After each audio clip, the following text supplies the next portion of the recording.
Guys, आपने सोना, चांदी, लोहा, तांबा इन सब धातुओं के बारे में सुना होगा, लेकिन अगर मैं आपसे सवाल पूछूं कि भविष्य की धातु यानी कि फ्यूचर मेटल किसे कहा जाता है, तो आप लोग क्या कहेंगे? जी हां गाइस, फ्यूचर मेटल। चलिए मैं आपको बताता हूं।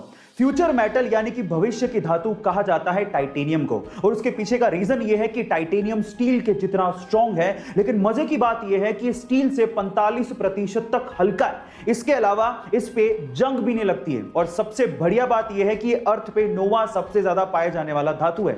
इसका मतलब इसकी अवेलेबिलिटी भी बहुत ज्यादा है, और इन्हीं सब प्रॉपर्टीज की वजह से आज टाइटेनियम को एरोस्पेस इंडस्ट्री में, स्पोर्ट्स इंडस्ट्री में, बिल्डिंग इंडस्ट्री में, और उसके अलावा surgical implants and equipment industry में भी यूज किया जा रहा है। एक 16 साल का लड़का पाकिस्तान के खिलाफ उस वक्त बैटिंग करने के लिए उतरा जब भारत के 22 रन पर 4 मेन खिलाड़ी पवेलियन लौट चुके थे, और उस खिलाड़ी के सामने वकार यूनिस जैसा बॉलर बॉलिंग करने के लिए खड़ा था। अचानक से वकार यूनिस का एक बाउंसर उसके नाक पे लगा, वो सीधे नीचे गिरा और उसके नाक से भयंकर खून बहने लगा। फिजियोथेरेपिस्ट ने कहा कि तुम वापस चलो, रिटायर हर्ट हो जाओ, लेकिन उस खिलाड़ी ने कहा मैं खेलेगा। उसके बाद उसने उसी ओवर में 3 बाउंड्रीज मारी और एंड तक नॉट आउट रह के मैच भी बचाया। खिलाड़ियों ने उसका हौसला देखकर कहा कि भले ही इसका कद छोटा है, लेकिन भविष्य में नाम बहुत बड़ा करेगा। जी हां, उसका नाम है सचिन रमेश तेंदुलकर।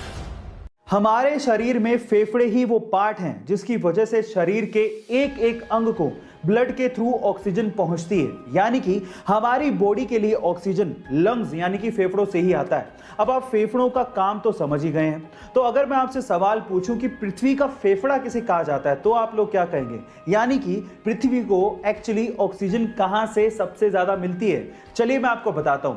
पृथ्वी का फेफड़ा कहा जाता है अमेज़न के जंगलों को, जो कि दुनिया के सबसे बड़े रेन फॉरेस्ट माने जाते हैं, जहां से पृथ्वी को 20% यानी कि 20% ऑक्सीजन मिलता है। गाइस, आपको ये इंफॉर्मेशन कैसी लगी चैट सेक्शन में जरूर लिखिएगा, और ऐसे अमेजिंग वीडियोस के लिए यूट्यूब पे हमारे चैनल को सब्सक्राइब कर लीजिएगा, और अगर आप इंस्टाग्राम पे देख रहे हैं तो मुझे फॉलो करना मत भूलिएगा। मिलते हैं अगली वीडियो में।